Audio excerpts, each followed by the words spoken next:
Would you open your Bibles again to the Gospel of Mark? We're in chapter 10, and we've come to the end of it.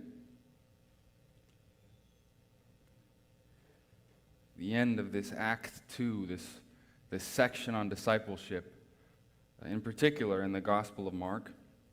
And we'll be looking at verses 46 to 52. And you can see I've titled the sermon this morning, The Insight of a Man with No Sight. So follow along with me as I read from verses 46, and then we'll jump into it. And they came to Jericho, and as he was leaving Jericho with his disciples and a great crowd, Bartimaeus, a blind beggar, the son of Timaeus, was sitting by the roadside. And when he heard that it was Jesus of Nazareth, he began to cry out and say, "Jesus, Son of David, have mercy on me." And many rebuked him, telling him to be silent. But he cried out all the more, "Son of David, have mercy on me." And Jesus stopped and said, "Call him." And they called the blind man, saying to him, "Take heart, get up, he is calling you." And throwing off his cloak, he sprang up and came to Jesus. And Jesus said to him, "What do you want me to do for you?" And the blind man said to him, "Rabbi, let me recover my sight." And Jesus said to him, "Go your way, your faith has made you well." And immediately he recovered his sight and followed him on the way.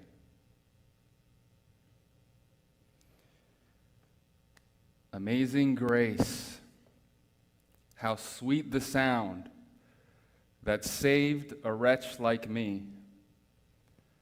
I once was lost, but now I'm found, was blind, but now I see. It's amazing grace. Arguably the most popular hymn of all time, written by John Newton.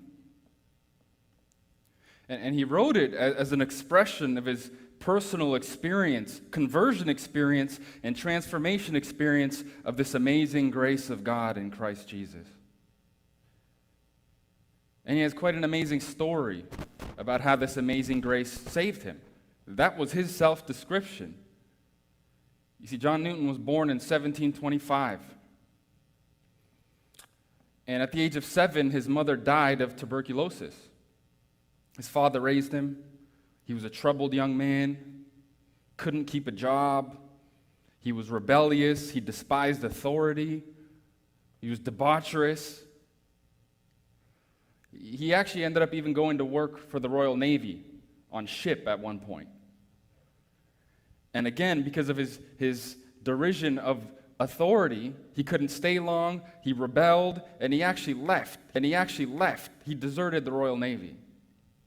Eventually they caught him, they arrested him, they imprisoned him, and they flogged him. He somehow managed to convince his superiors just to let go for the sake of being rid of him. He was such a troublemaker, a knucklehead to them, and they agreed, and they actually let him go to a slave ship, to go work on a slaver ship. And he did that for a number of years, bouncing around from slave ship to slave ship, self-serving, focused on himself, proud, arrogant, a drunk, doing everything he could to find any kind of satisfaction in life. And eventually, he made it on land, from sea to land, to work for a gentleman who had a lemon plantation off the coast of West Africa named Chloe. Things started off fine, but soon enough, Chloe and his mistress started to treat him badly. In fact, so badly that his clothes became raggedy, or turning to rags, and he got to the point of having to beg for food as scraps. He was treated like a dog. His life was wasting away. And a series of events turned his way, and suddenly he made it back to another slave ship. Actually, it was just a transport ship, going back to his native England and Liverpool in 1747. And while he was on this ship, the journey back home, there was an incredible, furious storm that occurred. And the storm was deadly. And the storm was so deadly and raging, he started to wonder whether or not he would survive. And what kept coming back to his head was a book he'd been reading by Thomas Kempis, The Imitation of Christ, while he was on the ship. And in particular, a passage where he talks about the uncertainty of life. That combined with that statement in that section in Proverbs 1:24-28 kept repeating over and over again in his mind about the fact that God says, though I have called you and you have not answered, I will laugh at your calamity. And he started to think about that fearfully. And later on in his reflections and thinking back to that moment, he says, it was in that moment I was converted. Even if I didn't have a full and true understanding of Christ and the gospel, that was the moment I believed. And from then on, I began to grow in grace. He says it was in that moment that his eyes were opened and he could finally see. After that, he bounced around from slave ship to slave ship for a few years. He wanted to do some good. He began to abhor more and more all the excesses and the abuses of the slave trade and do whatever he could to combat it, to be a light, to preach the gospel to those who were lost and downtrodden and destitute. And he eventually went to work back on land in an office job for a few years. But even there, that wasn't enough. He finally went, became trained and ordained as an Anglican minister, and he served a little old town in Olney, Buckinghamshire for the rest of his life, serving and meeting the needs of the poor, of the downtrodden, and of the destitute. And it was during that time of his life and ministry that he wrote this most famous of hymns, Amazing Grace, along with countless others. And when I think about the story of John Newton, it reminds me of our story this morning. You see, John Newton and his amazing grace transformation experience is a picture of two things here this morning. Yes, it's a picture of Jesus and his incredible compassion on the poor and the lowly that we've been seeing doing works and miracles and taking care of them and meeting their needs, just like John Newton would later do and spend the rest of his life doing, modeling, patterning that compassion of Jesus. But even more than that, it's a picture of the amazing grace and the eyes of his heart being opened, just like Bartimaeus had his physical eyes opened. And it happened in a moment of faith. That's where discipleship starts. And I think more than anything, that's the main message in the story this morning. Yes, it's the amazing compassion of Jesus that we've been seeing time and time again, that all disciples, anyone who would follow Jesus, is called to emulate and to treat everyone around them with. Being willing to serve the least of all. But even greater than that, it's the point of faith. It's the point of where discipleship begins. And it happens the moment you believe, come into Jesus, begging him to open your eyes and to give you sight to see him and to believe in him and to follow him as Lord. And that's what we're going to look at this morning. And before we jump into the text, by way of review, just to bring you up to speed of where we're at now. We're coming to the end of Act 2. Act 1 from Mark 1:1 all the way to 8:21 was all about Jesus, the powerful, mighty, miracle-working Messiah, the powerful, authoritative preacher and teacher who commands attention in every room he enters. And then this section on discipleship, starting in 8:22 and up until now, bookended by these two incredible miracles where Jesus restores the sight of two blind men. And he does it as a picture of the gradual reopening that he's going to start to do through this entire section of his disciples who still don't see him for who he is. We still can't see his divine purpose as Messiah.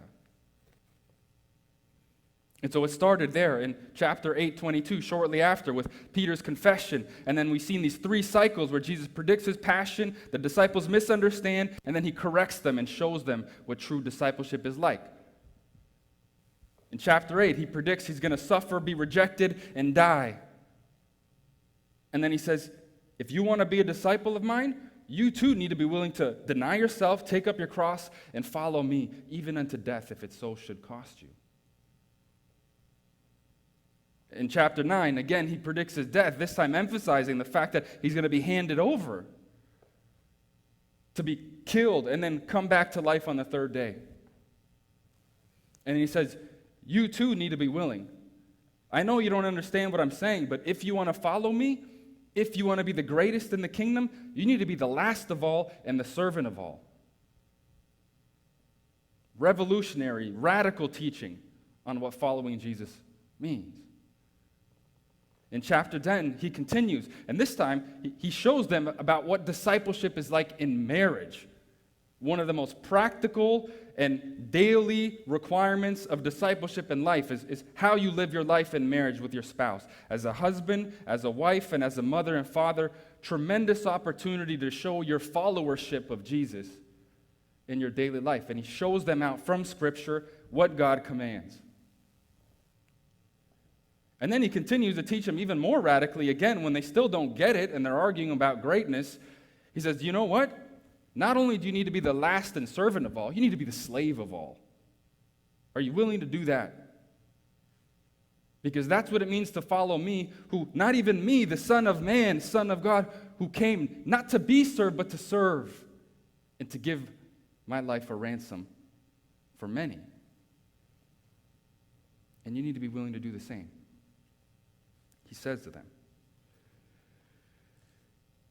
And then we pick up in verse 46. And they came to Jericho. Remember, Jesus has been on the journey. He's been on the way to Jerusalem. This entire section, starting with Peter's confession there after 8:22, making his way down from Galilee. And now he reaches Jericho, about 17 miles northeast of Jerusalem and 10 miles north of the Dead Sea. He's getting close. This is the last home stretch, the last leg of his journey that he's been working towards his entire ministry and the very purpose for which he came. We saw last week, he says he's going up to Jerusalem. Yeah, he's going south, but remember, he's going up. Jerusalem is a city on the hill, 3,500 feet elevation, and Jericho was actually one of the lowest cities.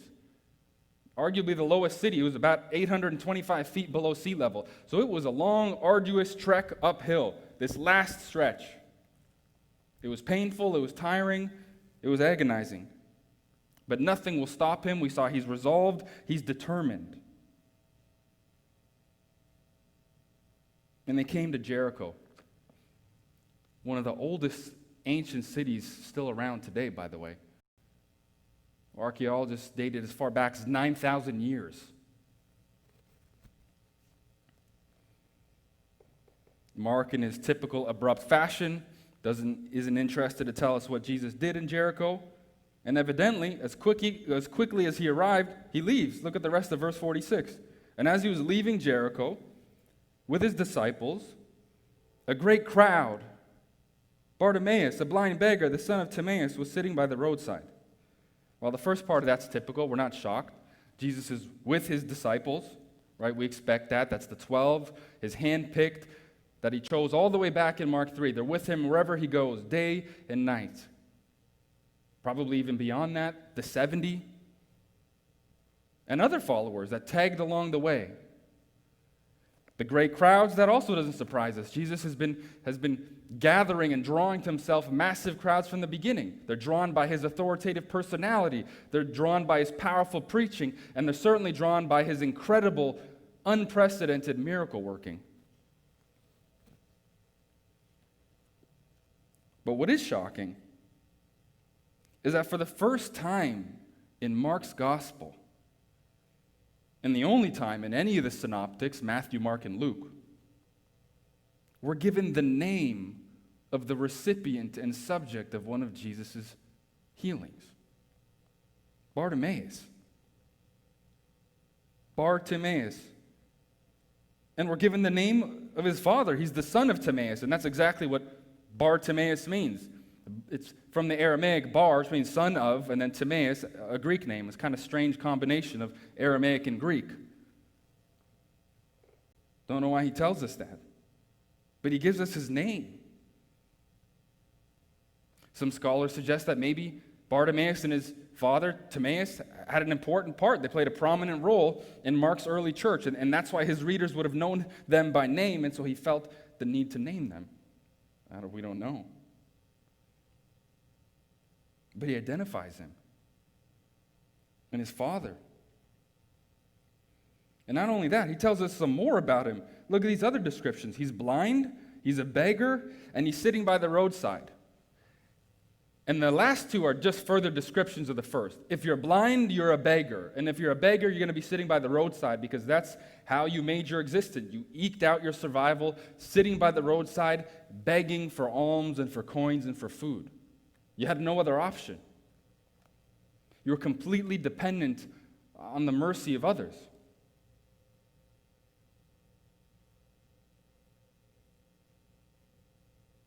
And we're used to that. Even back then, it was common. Beggars were a dime a dozen. They were everywhere. On every corner. In the town square. On the marketplace. Wherever you could place yourself in a high-traffic area to maximize the chances of a passerby giving you some sort of donation so you can continue to eke out a living. That was your lot in life. They were everywhere. And certainly for him, placing himself here strategically, just outside of Jericho on this last road, the main thoroughfare between Jericho and Jerusalem, just before the Passover festival, a week before this annual, this biggest festival in Judaism, you would have a lot of pilgrims passing by. A lot of pious, righteous, religious Jews passing by. And so the chances of you maximizing your donations and your gifts was great.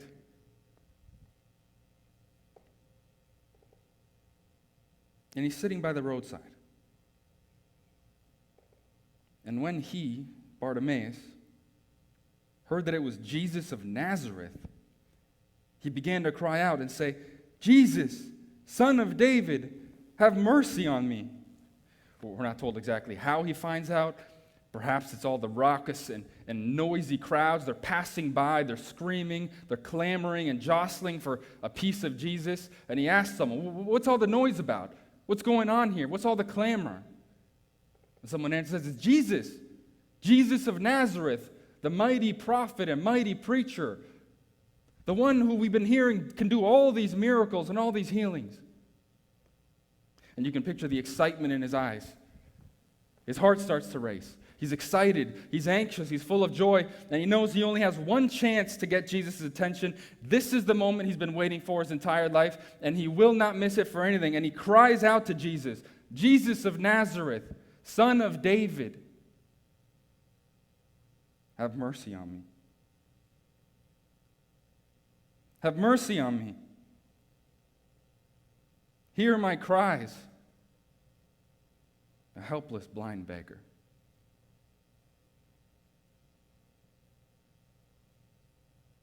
Verse 48. And many rebuked him, telling him to be silent. Wow. That's callous. Talk about a compassionless crowd. They didn't care about this blind beggar. In fact, they didn't care about any blind beggars or any low and poor and destitute. That was just a way of life. It was common in that day. Beggars were everywhere. And actually, we're used to that too. We have homeless people all over the place. 60,000 in LA County, according to 2019 data. 32,000 in LA proper. 152,000 in all of California. They're everywhere. And we're used to passing them by without regard also, aren't we? And they don't care. That's what they've been trained to believe. These people are low, they are insignificant. And so they're rebuking him and telling him to keep quiet. You could just picture this. Shut up, Bartimaeus. We're sick and tired of hearing your voice. Just keep your mouth shut. You're not important enough for Jesus to hear you. You're not important enough for Jesus to stop and to give you what you want. You're not even on his radar, so just shut up. I've had enough already. That's the idea. And amazingly, most of us, with that kind of opposition and oppression, to stay silent, would not be able to surmount that. It would be enough to just let us stay and walk away in shame and self-pity. We would not be able to overcome that. But not so with Bartimaeus. It's as though the more they rebuke him, the more they tell him to be silent, the louder he gets. Look at the rest of verse 48. But he cried out all the more, "Son of David, have mercy on me." They're adding fuel to his fire. He will not be stopped by anything or anyone. He needs Jesus to hear him. And he persists, and he does not care who goes in the way, who calls him whatever name, who tries to stop him. This is his one chance, and he will not miss it.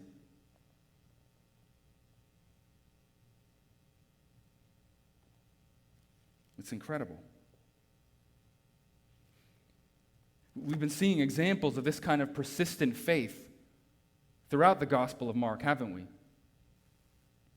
The friends bring in their paralytic friend in chapter 2 who they can't get to Jesus. People are surrounding him, so they come up with a clever way to bust through the roof and lower him in. Jairus having to deal with the mournful, scornful scorns of people around him saying, "It's too late, your daughter is dead, Jesus can't bring him to life."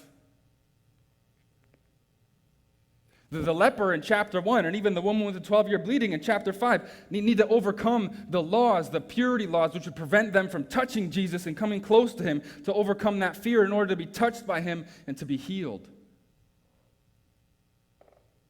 The Syrophoenician woman, a Gentile, a dog whom Jesus initially rebuffs just to test and to provoke her to greater faith, persists so that Jesus might touch and heal her daughter. And what about the man with the demon-possessed son in chapter 9? He's fearful, he believes, but he doesn't believe. He's struggling because Jesus' own disciples weren't able to cast the demon out of the boy, and he wonders whether or not Jesus can do the same. But he has to persist in it, and he says, "I believe, but help my unbelief." That's faith. Faith persists. Faith must persist. And this man will stop at nothing.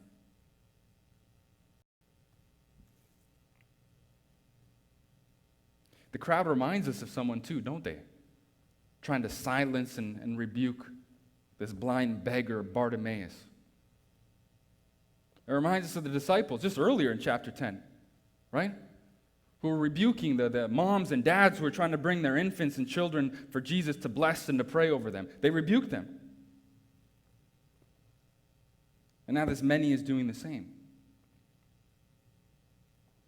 This man's persisting. He'll stop at nothing. Jesus must hear him. The question is, how is Jesus going to respond to this man this time? And look at verse 49. Jesus is resolved and determined to get to Jerusalem. Remember, they can't even keep up with him in the previous story. He's on the last leg, the final stretch of this mission to get to the cross. And yet he cares enough to put pause on this global salvific work to redeem sinful humanity. And supernaturally, because you can bet it was loud, hears this man. He sees Bartimaeus.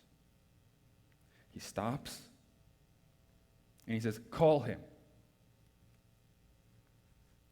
This mighty, miracle-working, great preacher of a prophet in the eyes of most people, son of David and Messiah in the eyes of the disciples and of Bartimaeus.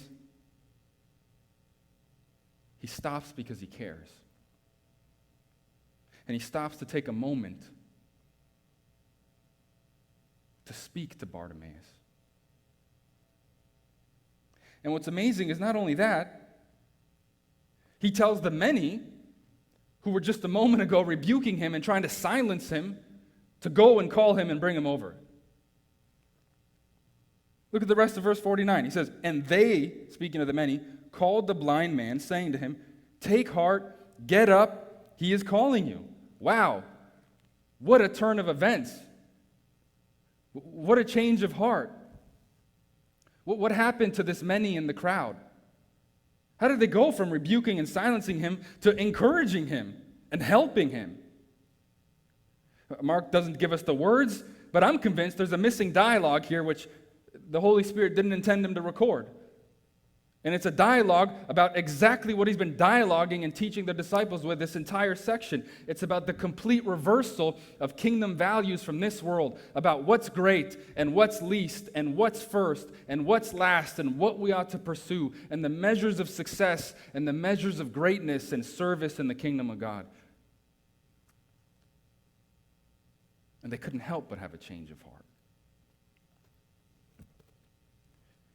And even if it wasn't that, Jesus' authoritative command was enough. When Jesus says, call him, you call him. That's an irresistible command. You can't resist Jesus' authority. He says, jump, they say, how high? And that's exactly what happened here, and they went. They called him. Who are you to decide who I stop and hear? He's saying. Don't you get it by now?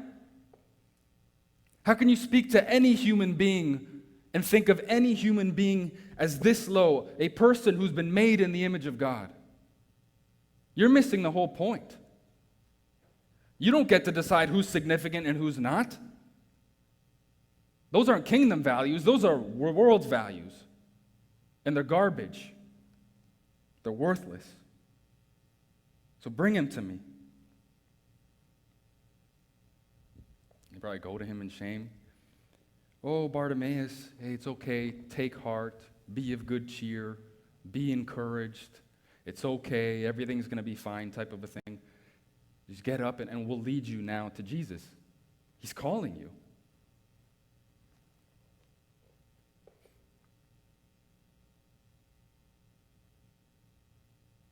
And Bartimaeus ain't got to be told twice. Look at him in verse 50. And throwing off his cloak, he sprang up and came to Jesus. This was an instant. You don't got to ask me twice. He's saying, I'm there. He's heard me. What joy and excitement. He knows what's coming. He knows what's coming. He's been calling Jesus the Son of David. That's a messianic title that was common among the Jews that day to refer to the expected Messiah. They would call him the Son of David, right? He was the Davidic royal king from the line of David who would rule righteously, who would establish his kingdom, an everlasting kingdom, because God had made that covenant with him in 2 Samuel 7, 8 to 16. And it's incredible. It's the first person beyond the disciples who only recently in chapter 8 finally realized that Jesus is the Messiah, right? When Peter confessed him as such in chapter 8:29. He says, you're the Messiah. The only other person we're told up until now in the Gospel of Mark is blind Bartimaeus. He knows who Jesus is. And so all the more that adds to his excitement and his expectation that for sure this promised Messiah who was promised to come doing miracles would be able to do exactly what I need from him. And that's what he was promised to do. If you turn all the way, all over the place in the Old Testament, Isaiah 29:18. He says, in that day, the day of the Messiah, speaking of the promised Messiah, the deaf shall hear the words of a book, and out of their gloom and darkness the eyes of the blind shall see. In Isaiah 35, a verse we've already looked at, 35 verse 5, he says the same. Then the eyes of the blind shall be opened, and the ears of the deaf unstopped, and the lame shall leap like a deer, and the tongue of the mute sing for joy. These are the works that Messiah was promised to do. All over the New Old Testament.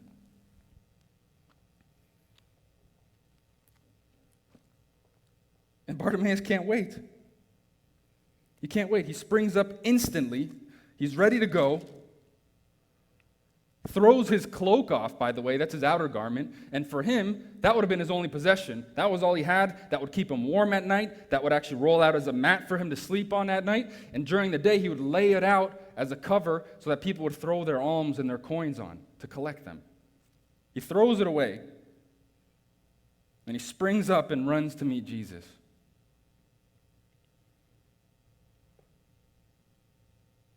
And Jesus said to him, "What do you want me to do for you?" Wow. Imagine Jesus asking you that question. The one who can do all things. What do you want me to do for you? And if that question sounds familiar, like it's deja vu, it's because it is familiar. In the story we just looked at last week in verses 35 to 45. Do you remember? James and John, the sons of thunder, Boanerges. They come to Jesus with a pretext. They come to Jesus and say, "We want you to do whatever we ask of you." They're asking something from him, carte blanche, before he even knows what it is, but in his omniscience, he knows what it is. So he says, "Okay, what do you want me to do for you, James and John?" And they say, "We want you to give us the chief thrones, one to your right and one to your left in your kingdom."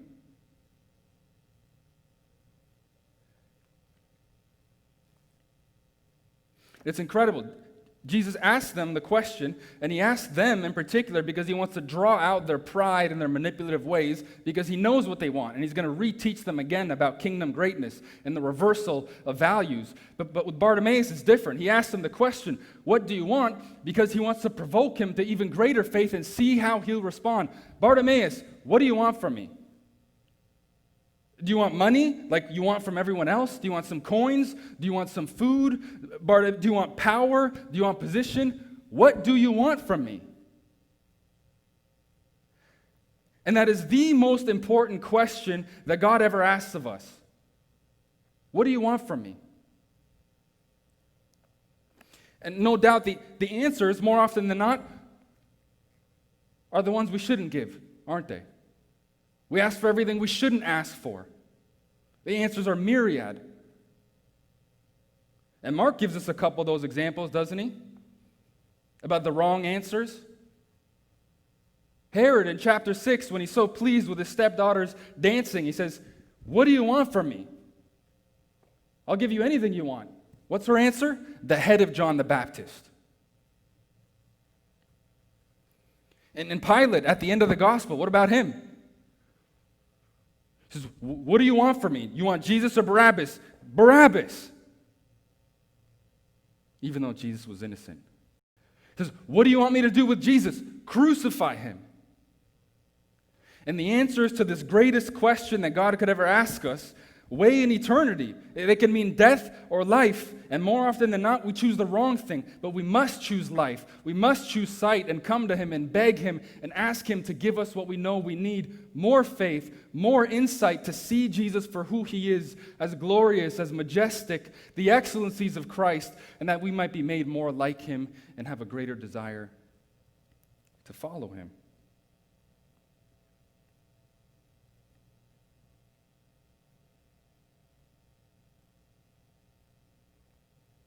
So how's Bartimaeus going to answer this time?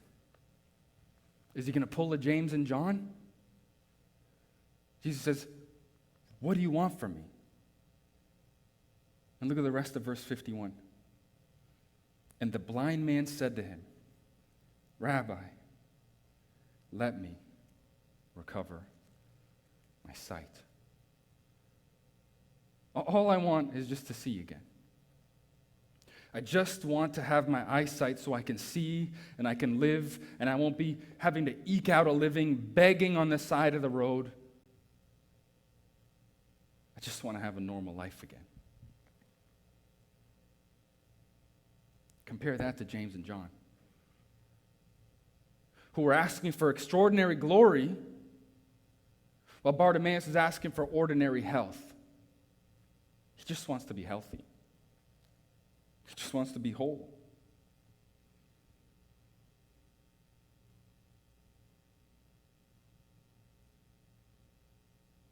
Let me recover my sight. And Bartimaeus believes that Jesus can do this. He wouldn't have been crying out to him. He wouldn't have went to him if he didn't. He wouldn't have been calling him this messianic name, Son of David, if he didn't believe he was the Messiah and could do what he's asking him to do. And even his words show this. He says, let me recover my sight. Jesus, I know you have the power and the authority to give me my sight. Would you give it to me? You are the Messiah and you can do all things. Let me see again.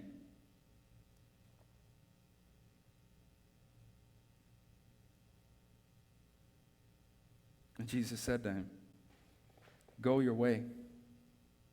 Your faith has made you well. And immediately he recovered his sight and followed him on the way.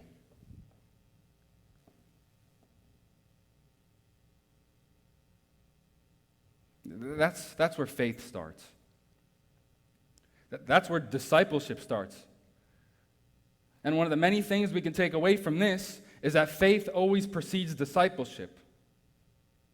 Do you see how Bartimaeus believed that Jesus was the one that he must go to and ask? And he persisted in his asking until he got from Jesus what he knew he needed. Faith always precedes discipleship. And that's what it is. It's not an emotional experience as far as faith is concerned.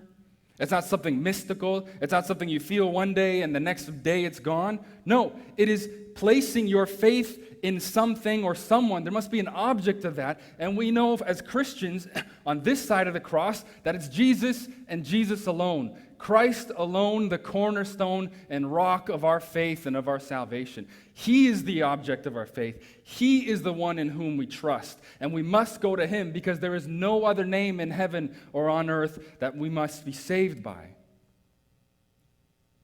He alone paid the penalty for sin. His blood alone has the power to wash away all sin and make all things new. It doesn't matter what you did. It doesn't matter how much of a wretch you think you are, how sin-sick in this fallen world, like John Newton, the blood of Christ can wash you clean because he paid the penalty and the price once and for all. And you must place your faith in him.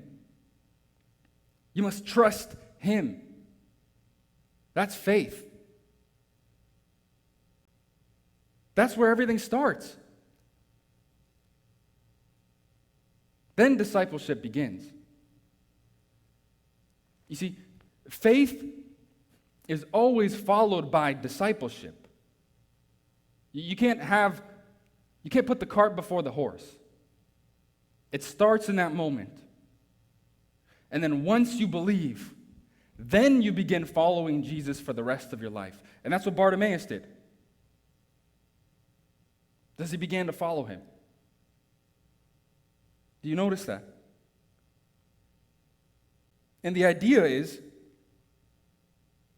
that he began and continued to follow him indefinitely. That's the idea in the original.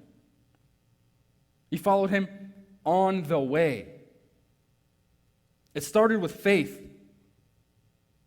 And because of faith, Jesus took Bartimaeus from being on the side of the way to following him on the way to the cross. That's what faith can do.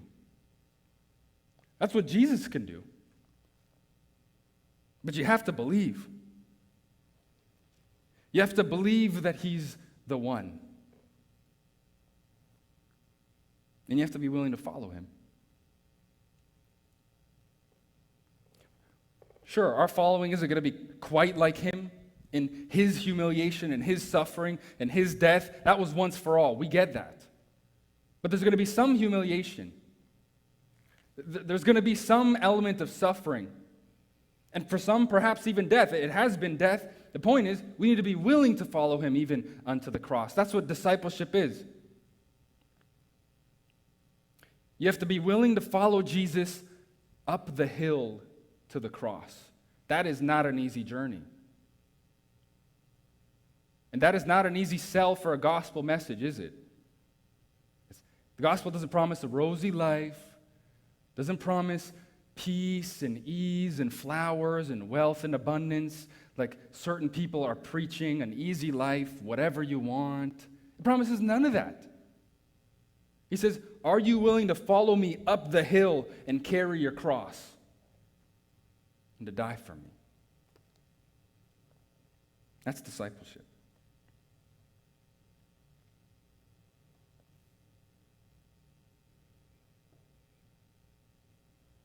And I do think that Bartimaeus became a disciple.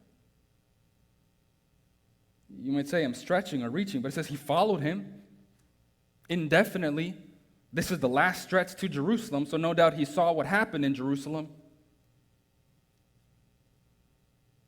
And even that phrase, your faith has made you well. We saw that. It's the exact same thing he said to the woman with the 12-year bleeding in Mark chapter 5. Your faith has made you well. And that word in the Greek, sozo, actually, it can be translated deliverance, salvation, and it can be used to describe physical deliverance and salvation or spiritual deliverance and salvation. And I think this man got both. We know he got the physical healing, the physical sight, but I think he got the spiritual sight as well. And he's the model disciple. He's worthy of emulation here for us. That's how we must approach Jesus. At the beginning, if you want to be saved, you must come to him not proudly, not asking him to give you what you want, carte blanche, like James and John. No, you must come to him reverently as Lord and God and throw yourself at his feet and beg for mercy like Bartimaeus. Jesus, have mercy on me. Open my eyes to see you and to know you and to follow you.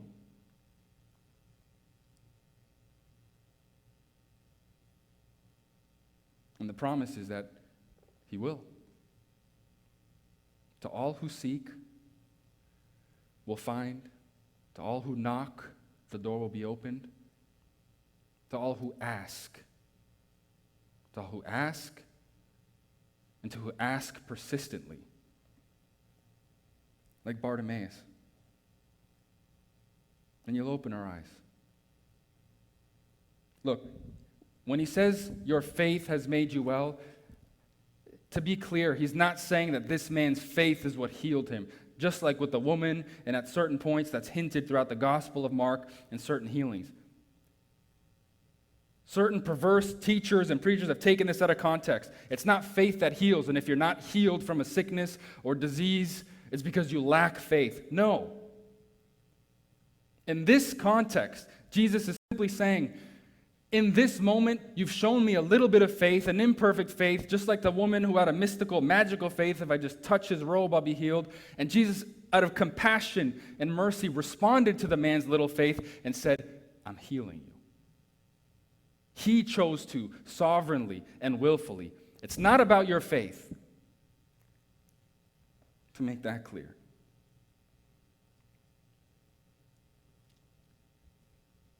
And he recovered his sight and followed him on the way. From a beggar on the side of the road to following Jesus on the road to the cross.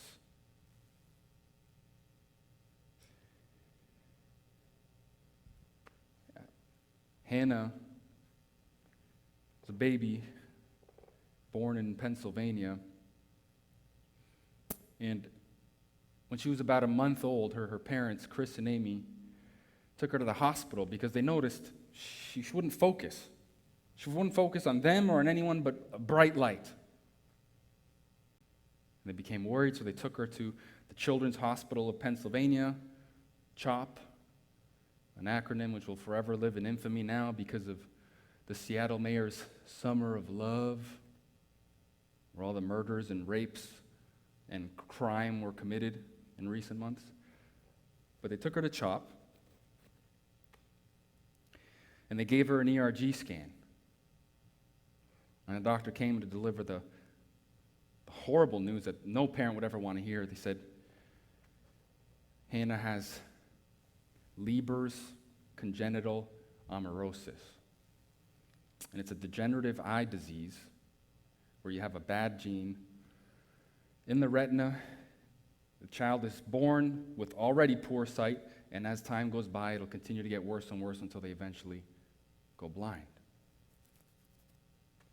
Chris and Amy were devastated, but they were resolved. They said, we have to find a way to give Hannah a normal life. And so they sought to do that. They tried. They went outside at night with their other children trying to catch fireflies. She couldn't see them. They'd go out at night trying to point the stars. She couldn't see them. And then finally, years later, CHOP got back to them. There was an amazing gene therapy, a mutation therapy that they had been working on. It was revolutionary. It was new. And they said what it is it involves making a good copy of the gene and then placing it in a vector, a viral vector, injecting it directly in the retina, and then the good copy will infect the bad original gene and completely replace it. They were excited. They said, sign us up. We're all in. And the day came. Surgery was performed. Quick. It's an outpatient, a day surgery. She was back home. And then she gets up the next morning, and she turns on her light. And she starts to cry. And she started to cry because the light was so bright, brighter than she'd ever seen it before. And her parents started to cry because they knew that was a sign that her sight was being restored. And months later, when her father's reflecting on this amazing gift that they've been given, he says something so true and remarkable. He says, what parent wouldn't give their eyes so that their daughter could see a sunset? And it's true, isn't it? What parent wouldn't? What father wouldn't? And let me tell you something even more profound. The Father gave not only his Son's eyes, but his Son's entire body so that we could be saved and be able to see him for who he is and follow him and have everlasting life. Jesus laid down his life, his entire being, so that by his blood we would be redeemed and we would be able to see an eternity of sunsets, as it were, in the kingdom forever. All you have to do is believe. All you have to do is follow him. Bow with me in a word of prayer.